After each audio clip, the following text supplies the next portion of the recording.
إن الحمد لله نستعينه ونستغفره ونؤمن به ونتوكل عليه ونعوذ به من شرور أنفسنا من سيئات أعمالنا من يهدي الله فلا مضل له ومن يضلل فلا هادي له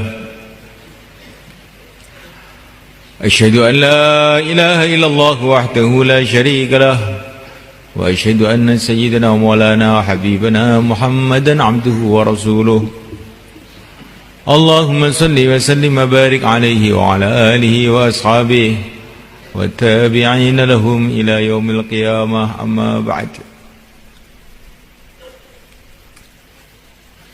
فقد قال في كتابه الكريم إن الذين قالوا ربنا الله ثم استقاموا تتنزل عليهم الملائكة ألا تخافوا ولا تحزنوا وأبشروا بالجنة التي كنتم توعدون نحن أولياؤكم في الحياة الدنيا وفي الآخرة ولكم فيها ما تشتهي أنفسكم ولكم فيها ما تدعون نزلا من غفور رحيم ومن أحسن قولا ممن دعا إلى الله وعمل صالحا وقال إنني من المسلمين ولا تستوي الحسنة ولا السيئة ادفع بالتي هي أحسن فإذا الذي بينك وبينه عداوة كأنه ولي حميم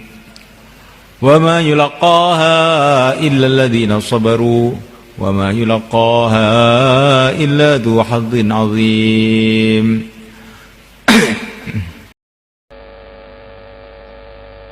Sehingga sampai dalam satu riwayat itu dikatakan dalam satu hadis, doanya orang tua untuk anaknya itu seperti doanya Nabi untuk umatnya.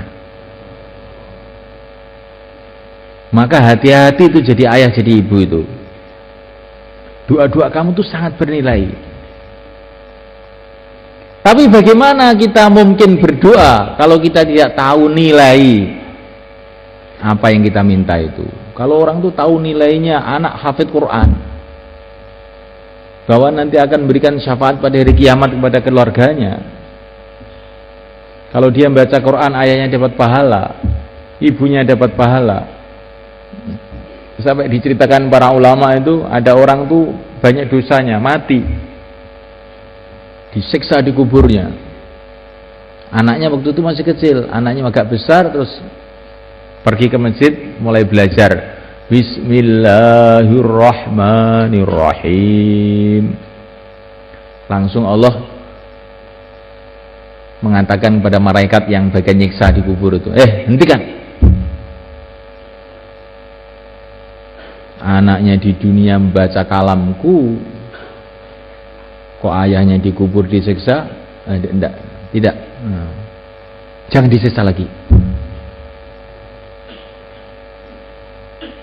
Maka semalakan Allah SWT, kalau kita tahu nilainya anak belajar agama, anak jadi orang yang soleh, ini betul-betul tahu, pasti kita ini akan merengek-rengek doa kepada Allah. Dan itu anak itu kalau soleh semalakan, biasanya akan menurunkan keturunan orang yang soleh, terus berantai-rantai sampai kiamat.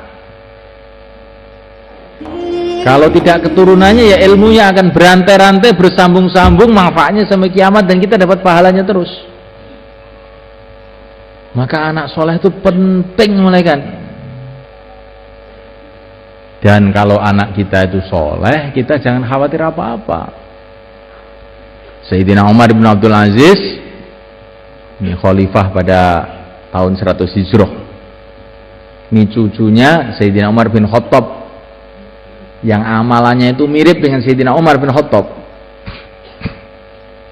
Ketika beliau mau wafat, itu anak-anaknya kecil-kecil di sampingnya.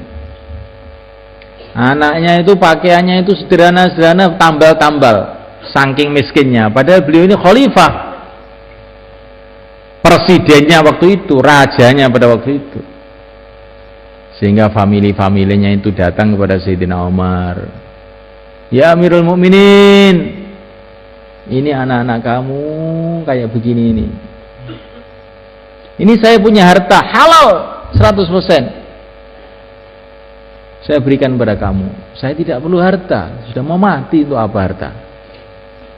Kalau engkau tidak mau, kau kasihkan anak-anak kamu. Tidak perlu anak-anak saya harta.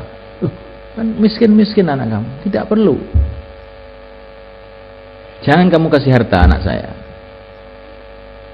Anak saya ini, kamu tahu ya, anak saya ini, kalau dia soleh, sudah dijamin oleh Allah. Wallahu yatawallas salihin. Allah akan memelihara, menjaga orang-orang soleh. Kalau sudah dipelihara oleh Allah, dijaga oleh Allah, untuk apa saya risau? Untuk apa saya kasih bekal? Allah sudah jamin. Kalau anak saya ini nakal, nah, anak nakal kok dikasih bekal, nanti tambah untuk nakal nanti. Nggak usah kamu bantu apa-apa anak saya. Kemudian beliau wafat. Setelah beliau wafat, apa yang terjadi? Anak-anaknya yang miskin-miskin tadi tidak lama kemudian jadi orang-orang kaya, jadi dermawan-dermawan. Kalau sedekah itu kadang-kadang satu hari 100 unta, 100 kuda. Ini barokahnya amalan orang tuanya dan husnuzonnya orang tuanya kepada Allah. Jadi wali murid itu jangan berpikir nanti kalau anak saya itu untuk agama, nanti terus bagaimana makannya, minumnya. Loh, itu pikirannya tidak benar. Ini yang dikasih cerita. Ada satu orang datang ke Pakistan, ke Rewin, ketemu Syekh Abdul Wahab. Maka orang tadi mengatakan, Syekh, anak saya ini 5, yang 4 itu sudah punya pekerjaan semua, sudah mandiri semua. Tapi yang 1 ini hanya ngaji saja, Syekh. Doakan ya supaya ini yang ngaji ini apa itu ya dapat pekerjaan, dapat penghidupan yang baik. Maka Syekh Abdul Wahab itu marah, melotot, bodoh kamu. Orang yang sudah amal agama dekat kepada Allah malah kamu risaukan. Anak kamu yang ngurus dunia saja malah katanya sudah kamu rasakan aman. Kamu itu minta doa keliru. Mestinya kamu itu yang 4 ini belum amal nih, Syekh. Kamu doakan dia dapat hidayat begitu, bukan yang sudah amal malah kamu risaukan, yang tidak amal malah tidak kamu risaukan. Ini orang kualik ndasmu. Ada nih Pak, pikirannya wong ngoten niku. Betul. Niki mun kula tingali mulai zaman biyen ya.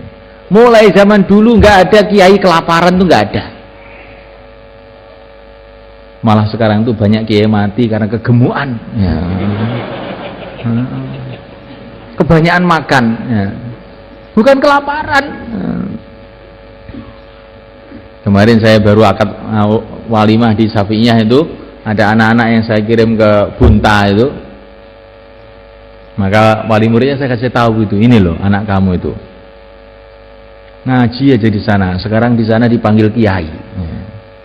Coba kamu taruh di Ngawi itu, rumahnya Ngawi itu, nanti kan nggak jadi apa-apa itu. Di sana jadi punya pesantren, dipanggil ustadz, dipanggil kiai, orang menghormati dia gara-gara agama. Gak usah kamu pikirkan makanannya, sampai sekarang itu juga masih makan terus anak kamu, gemuk lagi nih sekarang.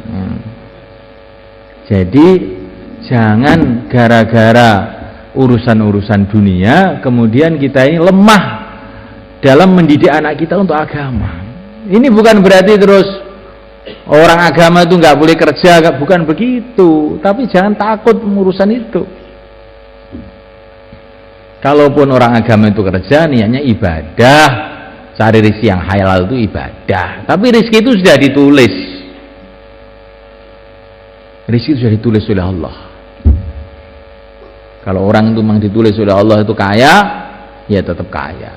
Kalau ditulis miskin, ya tetap miskin. Tidak ada kaitan dengan kecerdasan, tidak ada kaitan dengan kepintaran, tidak ada kaitan dengan ijazah. Itu saya punya kiai di Banten tuh, Mbah Dim itu, Abah Dimyati itu. Beliau cerita sama saya itu, Gus, saya ini sejak kecil ngaji aja sampai tua begini, tapi perasaan saya ini kok ilmu yang saya dapatkan itu sedikit saja. Tapi saya ini nggak pernah belajar cari uang, nggak pernah sekolah, SD aja juga tidak. Tapi uang saya banyak Gus sekarang, rumah saya di mana-mana, sawah saya juga banyak. Sudah tua kok saya baru tahu itu rezeki itu dari Allah. Paham insya Allah? Nah, karena ini wali murid itu macam-macam. Walaupun macam-macam bagaimana, tanamkan yakin.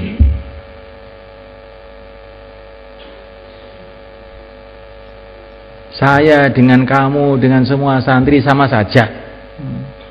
Maksudnya sama saja itu gimana? Rizkinya dari Allah. Jangan khawatir orang tidak makan di dunia ini. Namanya lalat saja dikasih makan oleh Allah. Masa hafid Quran nggak dikasih makan? Insya Allah akan makan lebih banyak lagi kamu insya Allah tahun ini. Kenapa di pondok itu makannya cuma 2 kali? Supaya kamu latihan mujahadah, bukan karena pondok nggak punya makanan, bukan ya. Kedua kali supaya kamu lebih sehat. Untuk ilmu-ilmu kedokteran yang paling canggih sekarang itu, kebanyakan orang itu sakit gara-gara banyak makan, bukan karena kurang makan. Yang ketiga kali, yang lebih penting lagi, memang rezeki kamu ya 2 kali itu. Ini yang paling penting ya. Jadi jangan ini di Al-Fatah makan cuma 2 kali. Wah, kalau rizkinya itu 3 kali, akhirnya dia 2 kali dari pondok ke warung 1 kali, malah 2 kali. Jadi 4 kali makannya. Itu anak-anak itu ada yang gemuk-gemuk gede-gede. Kamu tuh dikasih makan 2 kali kok bisa gemuk begitu? Lah ke warungnya 2 kali juga, Pak. Oh, Masya Allah. Lah ini ya. Jadi semelekan Allah Ta'ala. Karena ini kata Imam Ghazali itu ujian, di antara ujian orang dalam mengamalkan agama, belajar agama itu dia memikirkan masalah ekonominya. Nah kalau dia lulus, rezeki di tangan Allah, akhirnya baru dia bisa belajar, baru dia bisa berjuang, baru dia bisa ngamal agama.